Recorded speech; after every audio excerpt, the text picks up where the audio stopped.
Hi, and welcome to this new tutorial of Erebus, the SDF ambient occlusion and shadow system. First, when you start a new scene, you should add the Erebus renderer to the camera. And also, I'm using now HDRP, so I added this one here.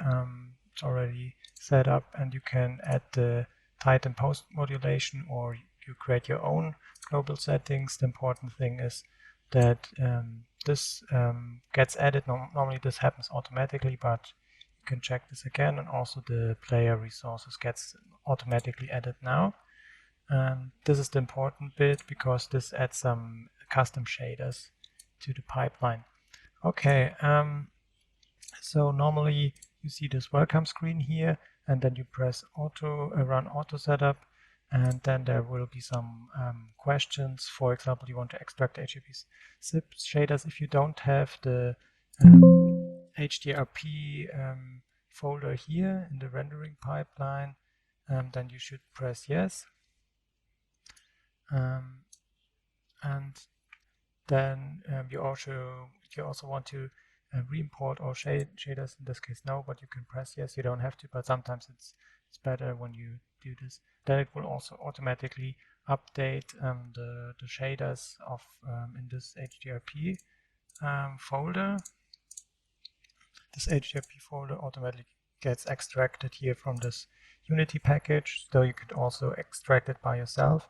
And then yeah, you have these here are some new shaders in the resources folder here. Check that they don't have any errors. These two here should be no errors. If they have, just re-import them, or if they still have errors, you go to tools and update the shaders for HDRP or UOP, depending what you're using. For built-in, you normally don't have to update the shaders, but there's still a built-in folder now, or will be extracted then when you use built-in. Okay, so the scene. I created the scene here with a few assets from Kitbash 3D, and you can see I already added the distance field renderer to these assets. And how did I do that? So after you added the Erebus renderer, you normally get this SDF manager here, instance manager. And so the next step will be to convert your meshes to SDFs or distance fields, signed distance fields. And yeah, what I normally do is I'm going to select a mesh, for example this one here, and if I want this, let's go put it somewhere here, this one for example.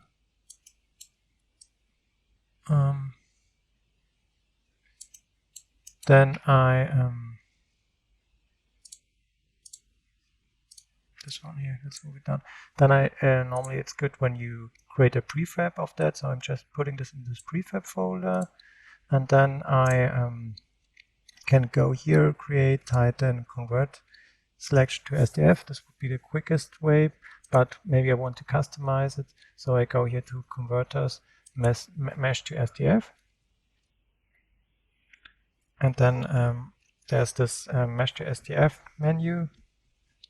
I show you here, and I can just drag and drop the object here into this into the source game object here, the prefab, and then I can set the resolution, meaning that's the voxel size of the SDF, and normally 50 is okay for smaller objects. And then I can just press generate instance. I can also increase the performance if I have a new good modern GPU. And it's a bit faster, and then it's generated and it's saved in the same folder where the prefab is. Now I can close this again, and then I got my SDF here. You can have a look at this one in the preview on the side. And so now I still have to add the distance field renderer and add the SDF here. It's still not in the manager. We will make this step a bit more automatic in the future. But here, just for debug case, you just have to add your new instance and then you drag and drop it. And that's it. The atlas normally gets automatically updated. And then we have our SDF here. At the moment in the scene, I'm blending with the shadow map. I currently have one shadow map, one rendering for 4K shadow map for the closer settings. I can show you in the project settings here with 50 meters distance, and then I'm blending here. I have my fall off. It's only one cascade count, so one shadow map. Here this preview works. Not really so much, but what we can do, we can turn this off, and then we only see the SDF shadow, and I'm currently blending this. We can turn this off. Now I get only the SDF shadow, so now it's basically there's no shadow mapping here. This is all Erebus shadows here. But if you want more details, and at the moment we're not supporting characters, so it's good to have one shadow map for closer details. So just turning this on, and now it's rendered both together, and you can again blend this, and then the details, for example, here of this tree, these are more visible now. And then yeah, we basically got our new asset here, and can check out the scene. So for example, here I'm also using point light, this one here, using here Unity shadow and SDF shadows. And for example, we can have a look how this shadows look in the debug view, and then let's see point, and then we can see here what's generated. Point light shadow. We can also switch to this shadow here with the directional light shadow, and we can also have a look at ambient occlusion that gets generated. Here's our new lamp, where you can see that the occlusion also works very good already. And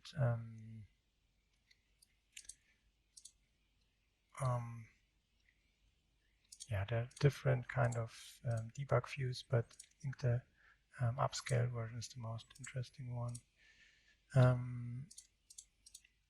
And then yeah, what's also important, you always should have a depth information, normal information here. If they're not, there might be some issues with that. For the screen space mask shares, I currently turned them off because I'm using the ones from Unity, but you can also use these here, and then you can see they also are quite detailed.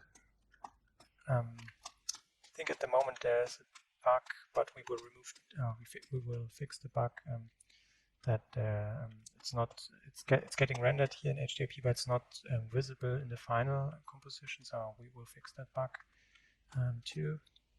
And yeah, that's it.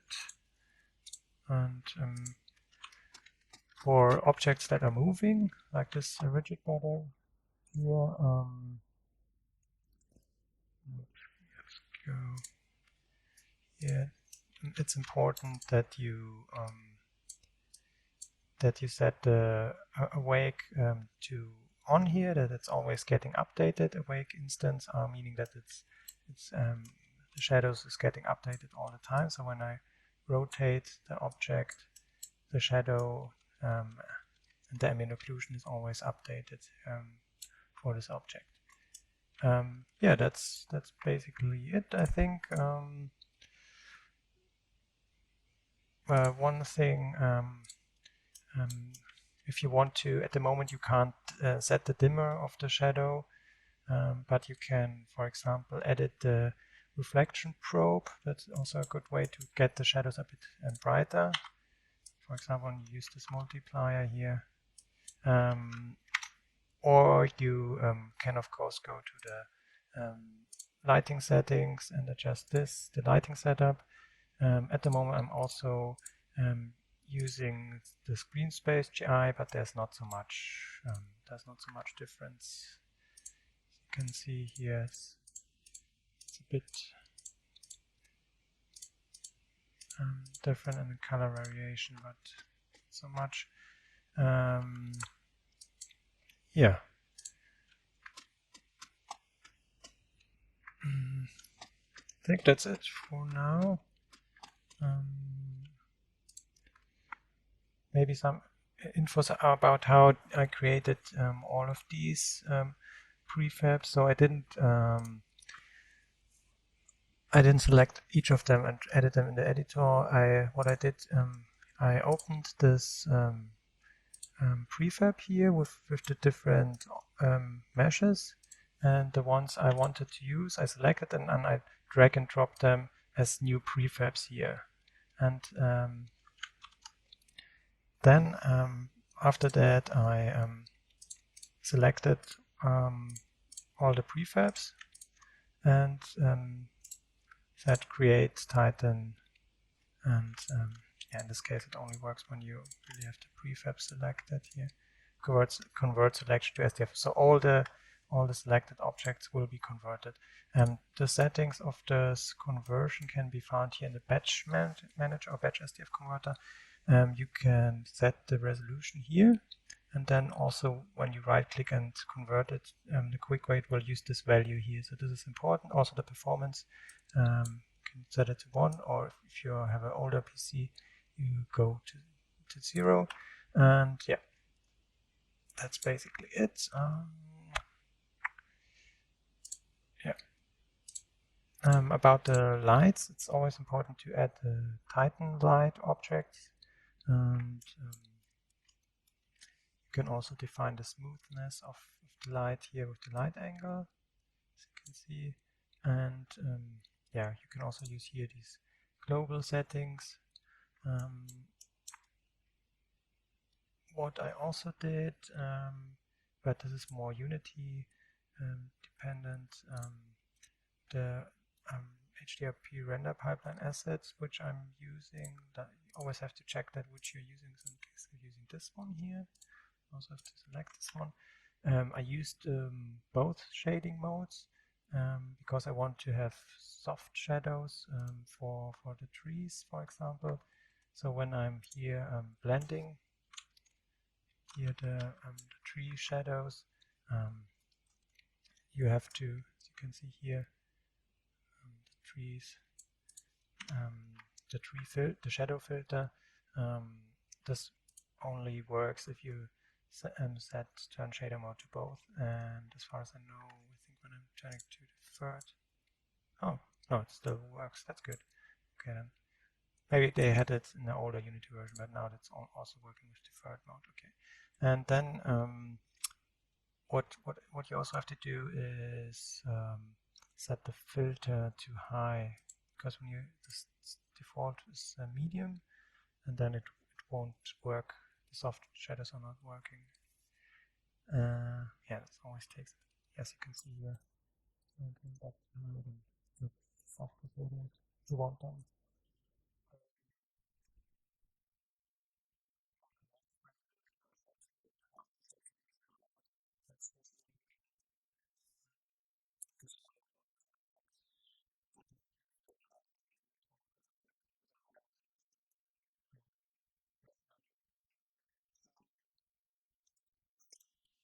Yes.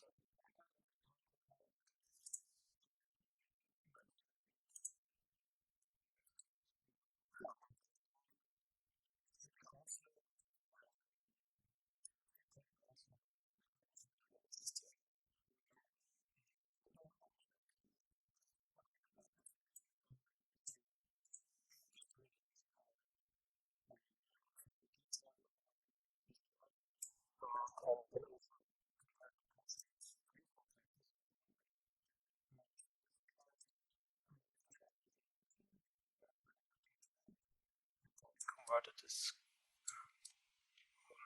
prefab. So this prefab, of course, here has sub-objects, but they don't have any SDF renderer,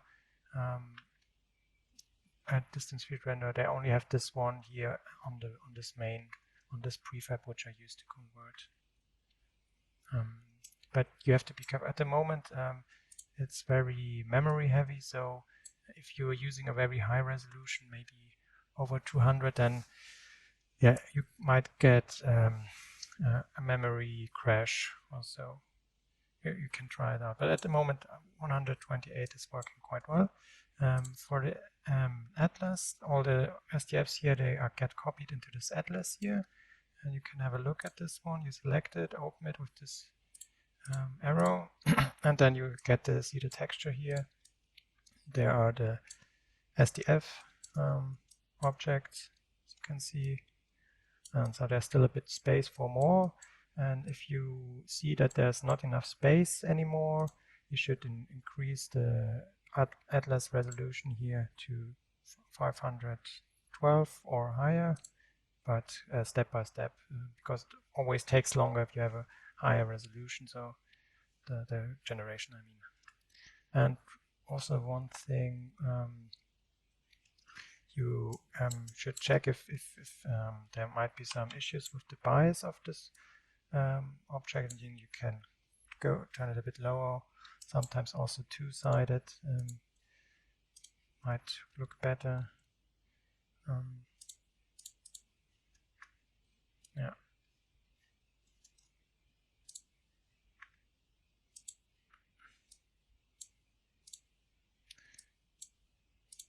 And yeah, this is normally, it takes a bit to update the atlas. And for terrains, you put your terrain here into the list. You can re-enlist. You normally don't have to use this one. This is just statistics. Yeah. What else?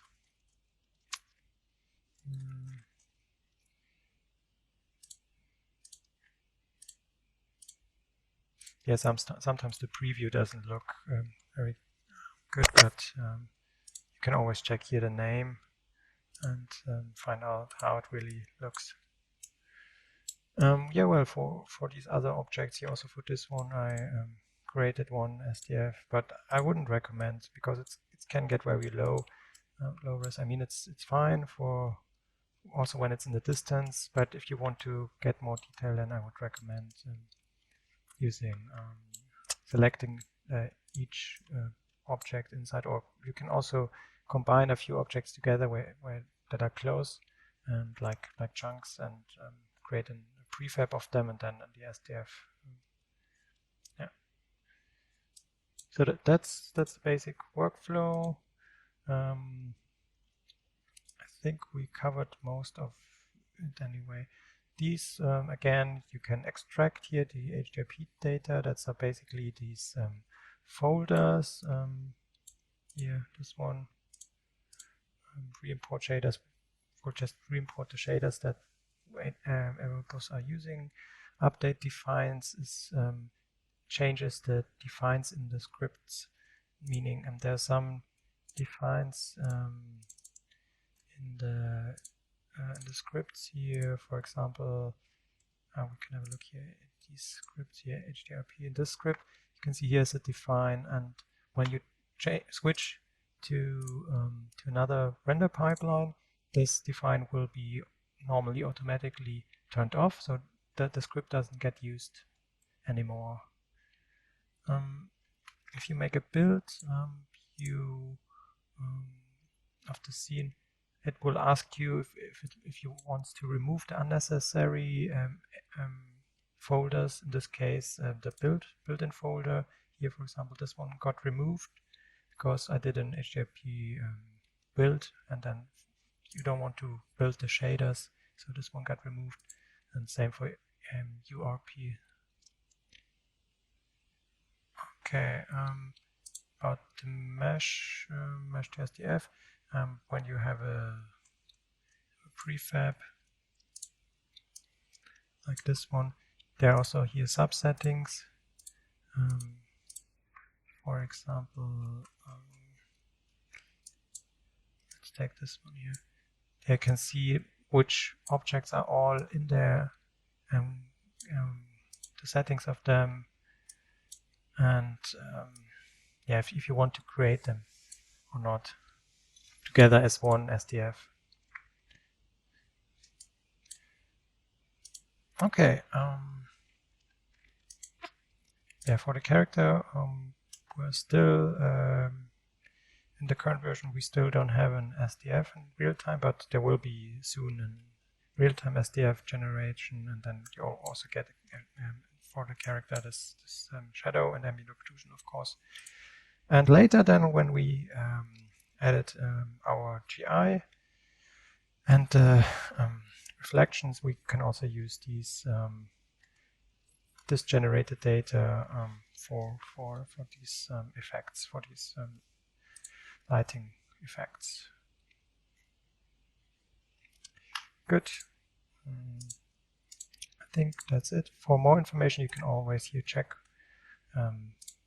how to set up things.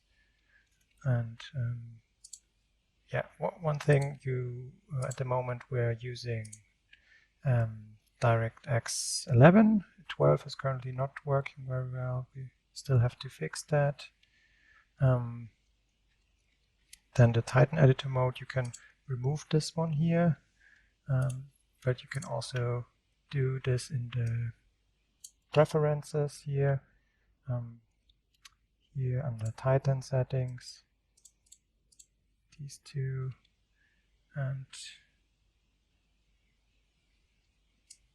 normally this should also be removed. If not, you have to manually remove it. Maybe it's not getting removed because I have this open. Let's see. Layer settings. Now it's gone. It got removed. Okay. So now we don't have the rendering in the scene view.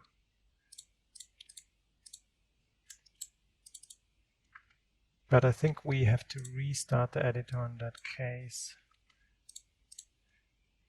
Yeah, now I'm just getting gray. Okay. But anyway, we normally want to turn this on, because then you can also see in the editor how the shadows are looking and ambient occlusion. Yeah, but normally if you get some errors, it always helps when you just restart the Unity editor, because these are editor changes, so it makes sense that Unity doesn't like them and will of course complain about them. But yeah, as you can see here, we got all these shadows from Erebus.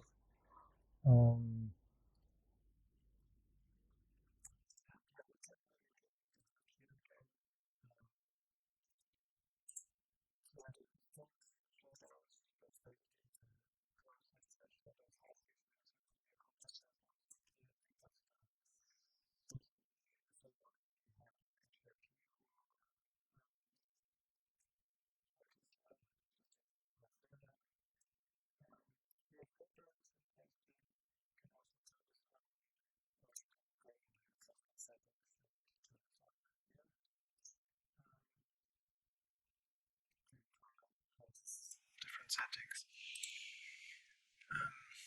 Ambient GI and image GI are both can be tested here.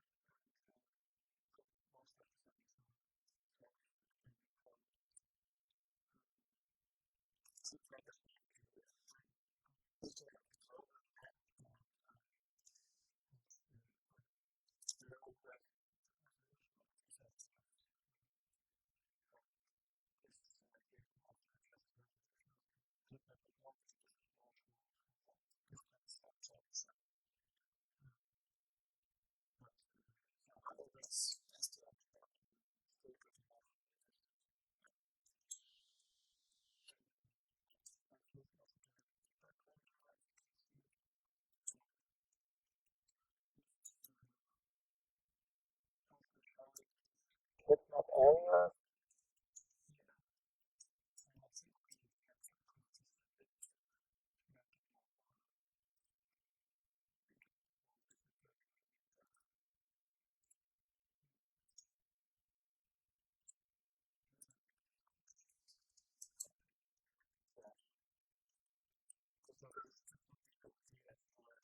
The clip map, the low-res SDFs.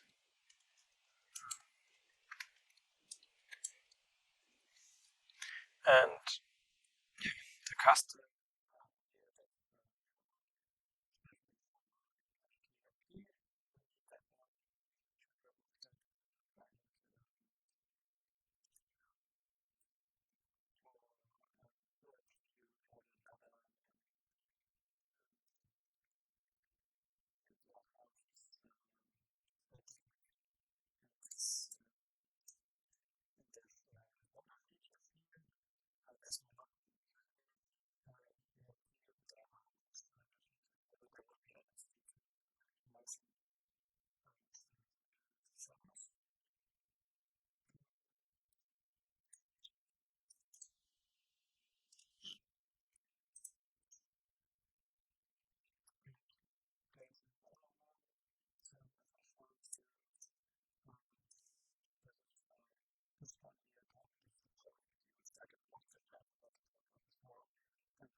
basically the one that is the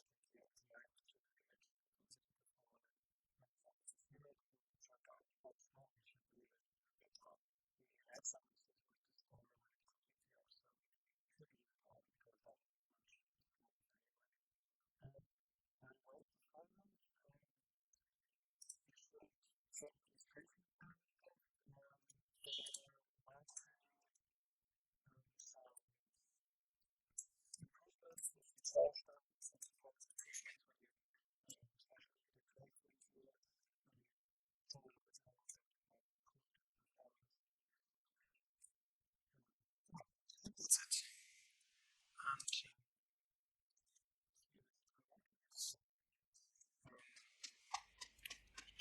So if you have questions, just contact me via Discord, and yeah.